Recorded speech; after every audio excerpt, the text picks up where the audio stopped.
Hala, nakakalungkot na balita, Nanay Hansel. May matinding sakit pala. Ayan, grabe guys mga kalingap. Yan po yung mainit po nating pag-uusapan sa oras na ito. Kaya naman wag na wag po kayong aalis kung nais nyo pong malaman kung ano ba talaga yung sakit ni Nanay Hansel. Yan po ay sabay-sabay po nating aalamin. Pero bago po yan mga kalingap, good morning po guys mga kalingap sa inyo pong lahat. Sa atin pong mga viewers and subscribers, wag na wag nyo pong kalilimutan pa-like, share and subscribe na po sa ating munting channel. Sa Team Kalingap, mga Kalingap Reactor and of course Kuya Bal Santos Matubang and Kalingap Rob. Mega love shoutout po sa inyo. So tuloy-tuloy na po tayo mga Kalingap. Ayan, grabe, talagang matindi po yung ating hina-highlights na topic po ngayon. So bigyan lang po natin ng maikling reaksyon yung pabago-bagong isip ni Nanay Hansel patungkol nga po sa mga komento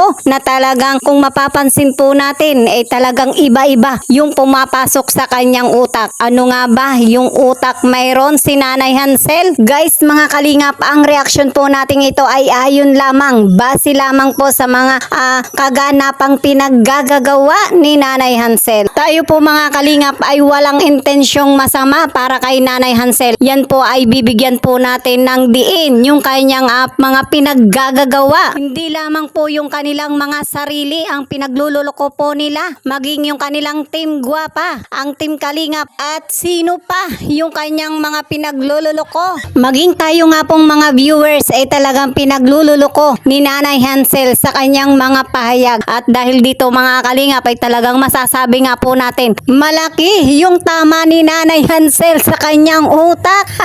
Ito po mga Kalingap ay dahil sa komentong malupit ni Nanay Hansel. Kasi nga 'di ba mga Kalingap, yung unang komento po ni Nanay Hansel halos nagising na po sila sa katotohanan na ang pamilyang Batalero ay talagang sinusulsulan ni Mang Iking. At heto pa mga Kalingap, ang sumunod na komento ni Nanay Hansel talagang grabe na itong si Nanay Hansel. Agad-agad nga pong bumaligtad dahil nga po kay Mang Iking. Ano ba talaga Nanay Hansel? Ano ba talaga yung gusto nyong palabasin? Kayo ba talaga may tama pang pag-iisip? Ayaw nyo po ba talaga na lubayan nyo o lubayan kayo ni Mang Iking? Kung kaya kayo nga po ay patuloy na sumusuporta at nagmamahal kay Mang Iking. Diba nakakatuwa mga Kalingap yung thumbnail ni Kuya Bal nitong nakaraan? Nag-break na ba yung magjowa? Dito palang mga Kalingap ay talagang mapapaisip na po tayo. O baka naman mga Kalingap ay talagang gusto ni Nanay Hansel na mag-trending. At talagang sakit na ni Nanay Hansel yung magpaikot ng mga tao sa social media at gawing paraan yung pagkukomento ng paiba-ibang pahayag itong si Nanay Hansel. Diba? Aba, ay magiging sakit nyo po yan Nanay Hansel kapag hindi nyo po yan iniwasan. At kapag hindi nga po ito iniwasan ni Nanay Hansel, aba ay talagang gusto nga po niyang mag-trending. At ang matindi pa nga po nito mga Kalingap, sa banda-banda riyan, baka dumating sa punto na may nakakagulat na balita, Nanay Hansel may matinding sakit pala. Ito na nga po yun mga Kalingap, yung pamali-mali niyang desisyon sa pagkokomento. Diba? Sino po yung pinaglululoko niya?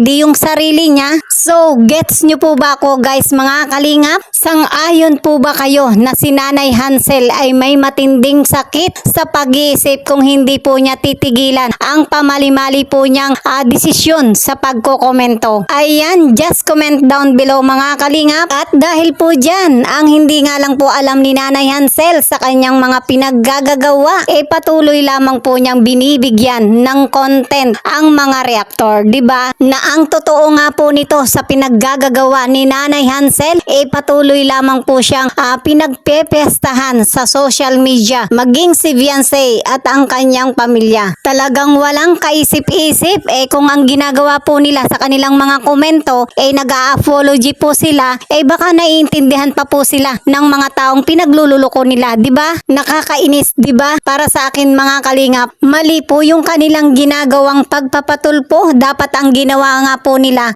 pumunta po sila sa mental. Bakit po? Para magpagamot, diba? Yung gamot na magigising po sila sa katotohanan na ang Kalingap ang tunay na may paglingap po sa kanila. Ang ang nagbigay buhay ng maganda po nilang kasaganaan sa ngayon, 'di ba? Nasa totoo lang po na kahit ano pa yung gawin po nila sa buhay nila, hindi po nila talaga matatakasan na kung paano po sila umangat. Nakatatak na po yan sa puso't isipan ng mga tao, lalo na nga po sa social media, yung mga pagtulong ng Kalingap sa kanila na talagang naging bahagi sa buhay po nila ang Kalingap. Hindi nga po natin lubos maisip na kung bakit nga po may mga taong baligtad yung pag-iisip ni hindi marunong lumingon sa kanilang pinanggalingan, di ba? Hindi po nila naisip na si Doc Love po nila ay maling tao yung kanilang sinusuportahan. Na ayon nga po kay Nanay Hansel, may isip po kami, may sarili po kaming pag-iisip. Kalokohan. Kung may pag-iisip po si Nanay Hansel, di sinsanay naisip po nila yung taong nagbibigay po sa kanila ng kapahamakan, yung pagdudurog ng kanilang pagkatao sa social media. Alam po nila kung sino yung taong yun at walang iba kundi yung kapitbahay po nilang si Mang Iking. Diba? Ayan, grabe, talagang umiinit po yung ating talakayan. Patindi ng patindi ang mga ka-isyuhan kay Viancy, kay Nanay Hansel sa pamilyang Batalero. So hanggang dyan po muna yung atin pong reaksyon, pagbibigay ng sariling opinion. Pero bago po yan mga Kalingap, nais ko muna pong batiin ang atin pong mga solid viewers, mga subscribers na talagang patuloy pong nagmamahal at tumatangkilik sa ating munting channel. Tanging hiling ko po sa inyo, sana'y buksan nyo po ang inyong puso at ang inyo pong lingkod ay inyo pong papasukin. Mahalin, tangkilikin at suportahan sa aking journey. So mega love shoutout po sa ating pong mga minamahal na viewers. Ayan, naway ang inyo pong kabutihan na ipatuloy pong i-bless ng ating Panginoon. Thank you so much and God bless po sa ating lahat.